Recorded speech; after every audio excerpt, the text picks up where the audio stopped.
नमस्कार सलाम, आप देख रहे हैं शरघाटी सिटी लाइव। सैयद शाहिद आलम के साथ इस वक्त हम लोग मौजूद हैं आमस प्रखंड के ग्राम सिवली में। आप तमाम व्यूअर्स शरघाटी सिटी लाइव के माध्यम से देखिए, बिहार के पूर्व मुख्यमंत्री जीतन राम मांझी आज पहुंचे हैं सिवली। आप तमाम व्यूअर्स को जानकारी है, 27 सितंबर 2023 को दिन दहाड़े रालोसपा नेता अनवर अली खान की हत्या कर दी गई थी।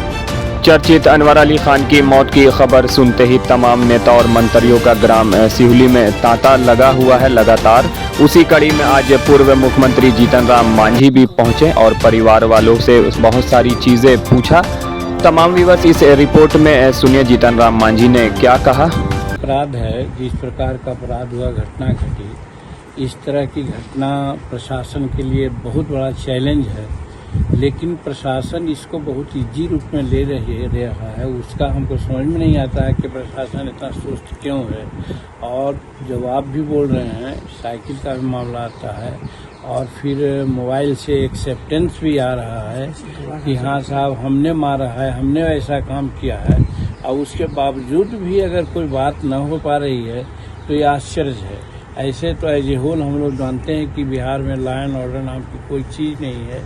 थाने के सामने बात होती है, बीच शहर में बात होती है, लेकिन यहाँ पर जो बात हुई तो हमारे समझ से ऐसा लगता है कि कोई पहले ही से गैंग ऑपरेटिव था। और जैसा कि रेकिंग की बात आप लोग बोल रहे हैं कि रेकिंग करने वाला भी मौजूद है और वो जानकार में है कि वो कौन ऐसा आदमी है, और उसके बाद भी बात ना हुई है तो ये पुलिस प्रशासन का फेल्यूर है। सर 15 दिन हो गया, पुलिस प्रशासनिक की जो टीम है इस पे कोई पहल नहीं करी है। वरीय पुलिस पदाधिकारी से जब हम लोग बात करते हैं तो वो लोग बोल रहे हैं कि हम लोग जांच कर रहे हैं।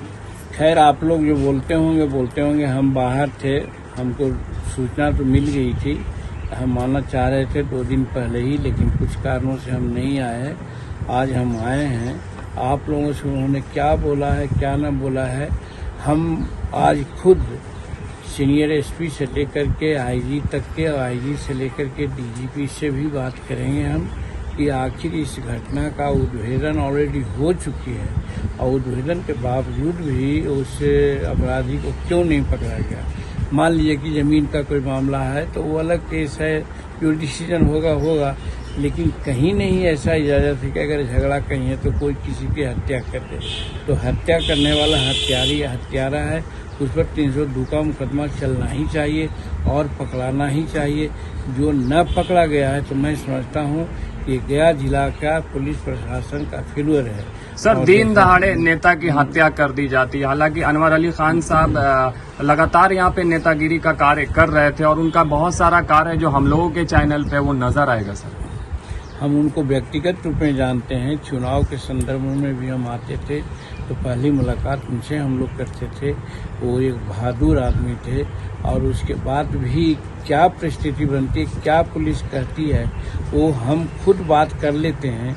जरूरत पड़ेगी तो इस पर हम प्रेस कॉन्फ्रेंस करके भी अपनी बात करेंगे और लिखित भी लोगों को सूचना देंगे, चाहे मुआवजा का मामला हो या उनके डिपेंडेंट बच्चे हैं उनको नौकरी का मामला हो, या फिर जो अभी तक डिले किया है जो पुलिस पदाधिकारी, उसका पर कार्रवाई होने की बात हो, और फिर कल्प्रिट लोगों को पकड़ करके जेल भेजने की बात हो, और जो बार बार कह रहा है, एक्सेप्ट कर रहा है कि हाँ हमने ऐसा किया। सर हत्या वाले दिन ही अपराधियों ने पुलिसकर्मी और वरीय पुलिस अधिकारी को, कई पत्रकारों को, जिसमें शरघाटी सिटी लाइव भी शामिल है, वो गछा कि हमने अनवर अली खान साहब का मर्डर किया।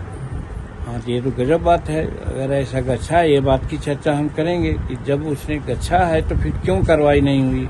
इसका मतलब है कि कहीं न कहीं पुलिस का कॉन्निवेंस है या कहीं कोई और पॉलिटिकल इंटरफेरेंस है। ये सारी बात को समझते हुए हम इस पर कार्रवाई करने के लिए प्रयास करें। परिजनों के तरफ से जो FIR में नाम दिया गया सर, उसमें से भी अभी तक किसी की अरेस्टिंग नहीं। इस बात सही है, जब कोई कार्रवाई नहीं हो रही है तो अरेस्टिंग कैसे होगा। नाम नहीं दिया रहा था तो एक बात भी हुई थी, नाम देने के उपरांत भी बात नहीं हुई। आज 27 तारीख की घटना है, आज हम लोग 8 तारीख में हैं, 11 दिन हो गया। 11 घंटा बहुत काफ़ी था कल्प्रिट को पकड़ने का, लेकिन 11 दिन व्यतीत हो गया। ये आश्चर्य की बात है और प्रशासन पर एक बहुत बड़ा क्वेश्चन है, ये दाग लगता है उसके लार पर कि इस प्रकार की कार्रवाई में भी तो चुप क्यों रहा है। इस चीज को भी हम जानेंगे। गृह मंत्रालय सर नीतीश कुमार के पास न वो तो अलग की बात है, गृह मंत्रालय है तो एक घटना नहीं, बहुत तरह की घटनाएं हो रही है। लेकिन अब सवाल है कि वो मुख्यमंत्री बने हुए हैं, मेजोरिटी उनके पास है, तो जो संवेदनशील होते हैं वो कार्रवाई कर सकते हैं। जो संवेदनशील है ये नहीं है तो उनके बारे में क्या कहा जाएगा।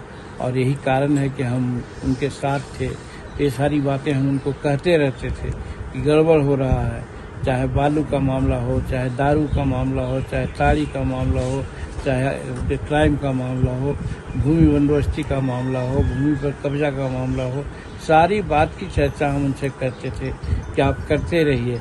और यही कारण हमें असेंबली में भी बात किया है, हमें असेंबली में प्रोसीडिंग में है ये सारी बातें। लेकिन ये आदमी जो संवेदनशील है उसको न कहा जाएगा, ये संवेदनशील आदमी नहीं है। ये तो इस जरूरियत में है कि पलटी मार मार के अपना सरकार बनाते रहते हैं, बचाते रहते हैं, तो उसी में ही हैं, लगे हुए हैं, अभी तक सक्सेस हुए हैं ये। लेकिन जहाँ तक ये घटना का सवाल है, मुख्यमंत्री अगर नहीं चाहेंगे, लेकिन इस पर जब बात आ रही है जिस प्रकार से, और हम लोग समझ रहे हैं, तो जब हम आए हैं, हम ये देखे हैं, तो हम सिर्फ एक स्तर पर ही इसको नहीं लेंगे, हम अनेकों स्तर पर इस बात का हम वेंटिलेशन करेंगे और अनवर भाई को न्याय दिलाने का हम काम करेंगे।